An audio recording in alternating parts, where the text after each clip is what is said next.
Welcome to my home office community. I am talking to you. This is Jackie Porter, and you're talking to me from my home office. So, welcome, and welcome to this month's Timely Tips. And this month, as you can see, I am working from home, and also my team is working from home. So, I'm going to miss them. They're not going to be a part of this month's Timely Tips, unfortunately, but we'll bring them in for next month. So this month, because of social distancing, and I know that like me, like many of you are likely working from home as well, because of social distancing, we're forced to work from home. And there's a lot of implications to working from home. And if you're a business owner or you're an employee, there's many financial implications that this global health pandemic called the coronavirus is leaving us to face. And so I wanted to talk about some of the financial implications of the coronavirus this month. There's going to be an article featured in this month's newsletter that's going to talk in more detail about the financial implications of the coronavirus. I'm also going to talk about another crucial topic, which is talking to your partner about money at this crucial time, and what are some of the crucial things you can do to have a productive conversation about money. And then we're also going to bring you, of course, as we always do, we bring you the information about the market. So check that out. And because this is our new way of communicating, folks, is through this software, through Zoom. We're going to provide you with a visual image of how you can use Zoom efficiently. And it's a really fun one. It's all pictures, and it's meant to be a really easy way to figure out how to use Zoom. So probably many of you are using Zoom for online meetings. So check it out. And as always, every month, we kind of want to know what you're thinking, what you're loving, what you're not loving, and what you'd love to see on this platform. Probably now more than ever, we really want to be a useful resource for you. And our plan is to bring you, because I know you're probably getting a barrage of emails at this time, we want to bring you information in a timely way that you can digest and really quickly apply. So we're always looking for suggestions. So please give us feedback. We'd love to know what you'd like to see in the future. And really stay tuned for this month's version of Timely Tips. We're really happy to be with you. Thank you. Okay, so for this month's Timely Tips, as I had mentioned, we want to talk about the financial implications of the coronavirus, whether you're an employer or you're an employee. So for those of you who out there who are employees, you know, I give you a lot of credit. There's a lot of different hats that you're probably wearing right now, a lot of different stresses you might be dealing with, not least of which is finances, of course. And so if you're a non-essential worker, how are you managing? How are you managing working from home? How are you dealing with having to pay potentially for a commercial space you're not using, bills associated with your commercial space that you can't access right now? How are you coping? Really at this point in time, if that's you, if that's your circumstance, the most important thing is to communicate with your the people that you have these financial obligations to, your suppliers. If you have a mortgage, your banker. If you are a commercial space holder and you're renting, speak to your landlord. So communicate, and with the objective of delaying, reducing, or deferring the expenses that you have. That's one of the most important steps you can take. And then revisiting your balance sheet, revisiting your cash flow statement to see what other expenses you can potentially eliminate right now because you're not using.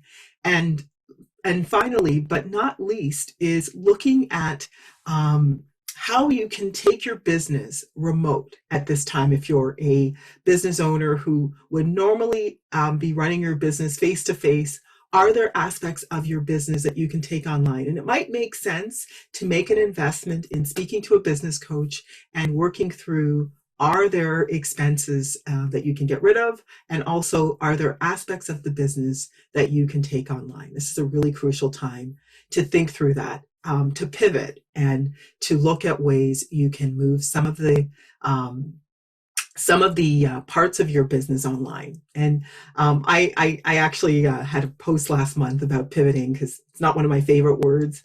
So hashtag recalibrate your business. Is there a way that you can do that? And, we want to support you as we go through timely tips each month, even weekly. We're going to try to find resources to help you, the business owner.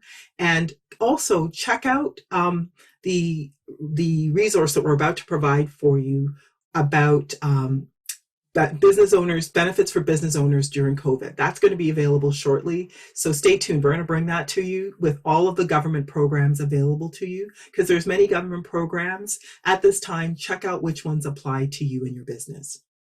Now, for the employee who might be working from home, kind of like the business owner, everybody has, if you're a business or a individual, we all have a personal balance sheet. We need to look through our personal balance sheet. How much cash do you have in the bank? How much cash can you get access to? Do you have a line of credit? What is it? Is your credit in good standing? Would you be able to borrow if you needed to? That's the first thing. So take stock. And then the second thing you can do is identify your current expenses. Identify your current expenses and see which expenses have changed.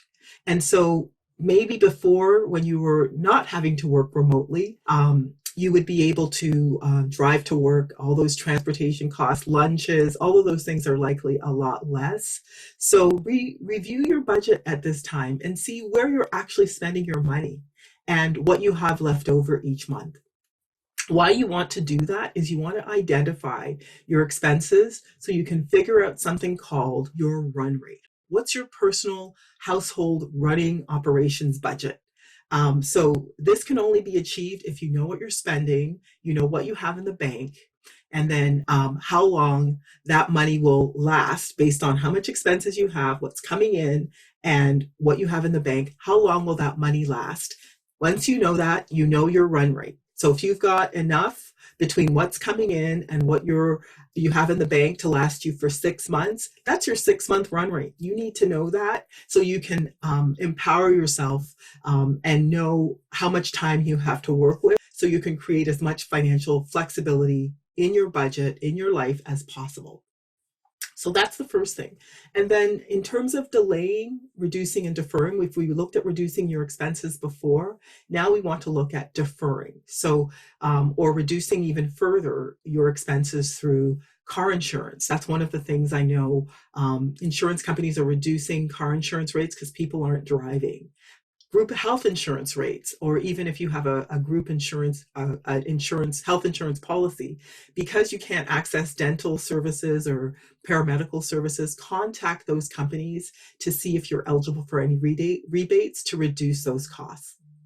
And then in terms of deferring, do you have a mortgage payment? Can you defer your mortgage? How long will your bank allow you to do that? The government has stepped in and provided resources to the bank, so you would be entitled to deferring your mortgage. It would still be added to your mortgage. You'd still have to pay interest on it, but you can defer those payments. And then finally, if you're a renter, speak to your landlord about if you can defer your rent payments for a few months if you need to do that. Again, you can't get away from paying rent, but perhaps you can defer those rental payments. So again, quick tip: identify your expenses, I understand your run rate, and then look to reduce your expenses, delay, and defer. Those are the crucial things that you can do right now to make yourself more financially resilient at this point in time. Because ultimately, being financially resilient is all about really spending time worrying about the things you can control. We can't control the coronavirus, this is true, but we can control how we're spending, our attitude towards taking responsibility for our finances, and worrying about the things ultimately that we can control. And that's what I wish for you. Now, a quick word about talking to your partners around money. This is a crucial time to have this money conversation with your partner, establishing your household run rate. So as a family, just to again create as much financial flexibility as possible for the family. So have that crucial conversation with your partner. There's a number of tips in the article I provide, but one of the most important tips that I can provide you with is have this conversation when you're calm. Have this conversation without shaming or blaming your partner.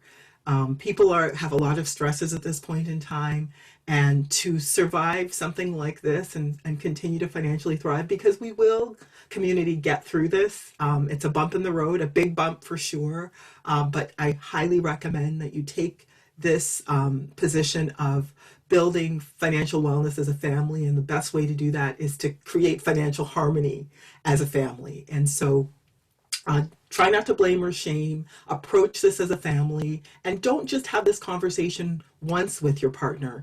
There's going to be a lot of financial implications going forward. So aim to have a regular conversation about your family's finances as a couple.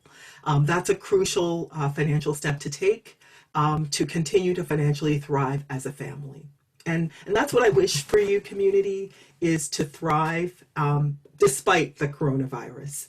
And with that said, wishing you health and wealth moving forward, and wishing you a really good, really wishing you health and safety and mental health in particular at this time. Continue to maintain a positive attitude, and please feel free to reach out to us if there's anything we can do. If you need to have a financial conversation at this time, my team is here for you. And thank you again for tuning into this month's Timely Tips, and all the best to you and your family at this time.